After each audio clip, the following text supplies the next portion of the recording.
महानगर कांग्रेस कमेटी गोरखपुर के तत्वावधान में आज कांग्रेस जनों ने भारत रत्न पूर्व प्रधानमंत्री स्वर्गीय राजीव गांधी की पुण्यतिथि पर उन्हें श्रद्धा सुमन अर्पित कर नमन किया। महानगर कांग्रेस कमेटी के अध्यक्ष आशुतोष तिवारी ने कहा कि वह आधुनिक भारत के निर्माता एवं संचार क्रांति के जनक थे। उन्होंने पंचायती राज व्यवस्था लागू कर देश के सभी ग्राम पंचायत को विकास से जोड़ने का कार्य किया। जिला उपाध्यक्ष एवं प्रशासन प्रभारी तौकीर आलम ने कहा कि नवोदय विद्यालयों की स्थापना कांग्रेस की देन है। पूर्व महापौर प्रत्याशी डॉक्टर सुरहिता करीम ने कहा कि स्वर्गीय राजीव गांधी ने चिकित्सा एवं शिक्षा के क्षेत्र में अनेकों सुधार करने का कार्य किया। पूर्व महापौर प्रत्याशी नवीन सिन्हा, डॉक्टर वजाहत करीम, एस इकबाल आदि मौजूद रहे। बहुत बड़ा परिवार है कांग्रेस, बहुत बड़ा परिवार है और आप जानते हैं कि परिवार में तमाम लोग अग्रेसिव होते हैं, कुछ लोग जो है समरसता रखते हैं, हर तरह की बात होती है, लेकिन परिवार एक है, उद्देश्य एक है और इस देश के लोगों के लिए सेवा करना कांग्रेस का इतिहास रहा है, बलिदानी इतिहास रहा है। आप सभी के माध्यम से मैं बताना चाहता हूं कि आज सत्ता में वह लोग बैठे हैं जिन्होंने देश के लिए कभी कुछ नहीं किया और अधीर रंजन जी हमारे पार्टी के एक मजबूत स्तंभ है।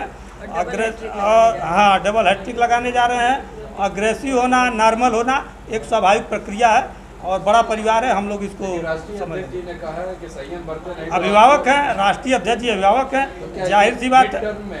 इलेक्शन के 4 फेज होने के 5 फेज होने के बाद ये बात आ रही है, तो क्या इस पर इफेक्ट नहीं पड़ेगा? नहीं, देखिए मैंने बोला ना कि ये परिवार है। परिवार में जब मुखिया को लगता है कि कहीं गलत हो रहा है तो वो समझाते हैं, बुझाते हैं और लोग उनका इज्जत करते हैं। हमारे राष्ट्रीय अध्यक्ष जी जो कहेंगे और जो है अधीर रंजन जी से लेकर के एक स्थानीय कार्यकर्ता तक हम सभी लोग राष्ट्रीय अध्यक्ष जी के नेतृत्व में और जो है काम कर रहे हैं और उनके निर्देश पर हम लोग चलने वाले हैं। तो क्या ये मान लिया जाए अधीर रंजन जी पार्टी छोड़ेंगे? नहीं, ये कैसे मान लेंगे भाई? राष्ट्रीय अध्यक्ष जी कोई सलाह दिए है तो उस सलाह को स्वीकार करेंगे, पार्टी छोड़ने की बात ही नहीं आई। इंडिया गठबंधन गोरखपुर का चुनाव बहुत मजबूती से लड़ रहा है और हमारी जो सपा की प्रत्याशी हैं काजल निषाद जी, वो अनुभवी हैं और चुनाव पहले भी लड़ चुकी हैं। गोरखपुर की जनता अब ये देख रही है कि बार बार भगवा झंडा उठाने से उनको कोई फ़ायदा नहीं हो रहा है। पहले योगी जी को 20 साल सांसद बनाया, फिर पिछले 5 साल से योगी जी ने रवि किशन जी को खड़ा कर दिया सांसद बना के, जिन्होंने कि किसी भी मोहल्ले का मुँह भी नहीं देखा। सिर्फ बड़े बड़े होटलों में वो मीटिंग करते रहे, बड़े बड़े पूंजीपतियों के यहाँ जाके उनके सभाओं में शिरकत करते रहे। गरीब जनता की उन्होंने कोई बात नहीं सुनी। अभी हम लोग गोरखपुर की जनता का संवाद सुन रहे हैं, घूम रहे हैं, मोहल्लों में देख रहे हैं, सभाएं हो रही हैं।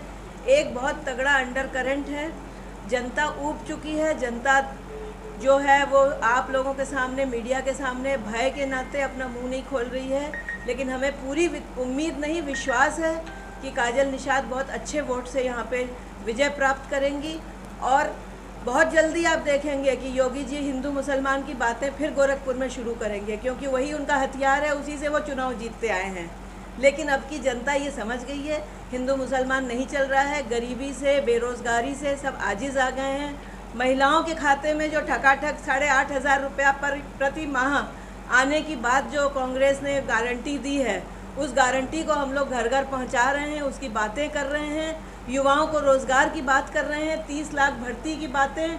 सारे लोगों को ये बताया जा रहा है कि जैसे ही 4 जून को अगर इतिहास रच गया और इंडिया गठबंधन की सरकार आ गई, जैसे कि आती हुई प्रतीत हो रही है, तो 30 लाख भर्ती उन्होंने 15 अगस्त को ये वादा किया है राहुल जी ने कि 15 अगस्त तक ये 30 लाख भर्ती केंद्र सरकार निकालेगी और प्रदेश सरकार में भी तमाम भर्तियां खाली पड़ी हैं। आप सब लोग घूम रहे हैं, आप लोग पत्रकार हैं, आप जानते हैं मुद्दों के विषय पे ये चुनाव चल रहा है और मुद्दे ऐसे गंभीर मुद्दे हैं जो कि अगर इस समय हम लोग इस मुद्दे पे नहीं लड़ेंगे, इन मुद्दों पे बात नहीं करेंगे, तो आने वाले समय में शायद हमारे बच्चे वोट देने लायक भी नहीं रहेंगे, क्योंकि बातें हो रही हैं संविधान बदलने की, बातें हो रही हैं हमारे अधिकारों को छीनने की, हमारी गिनतियां न कराने की, हमारे पिछड़े और दलित और आदिवासी लोगों को मुख्य धारा में न लाने की।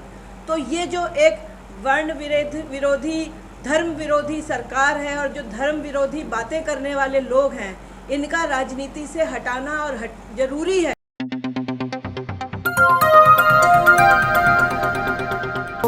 बजाओ जरा झूम के बजाओ, बजाओ बजाओ जरा झूम के बजाओ।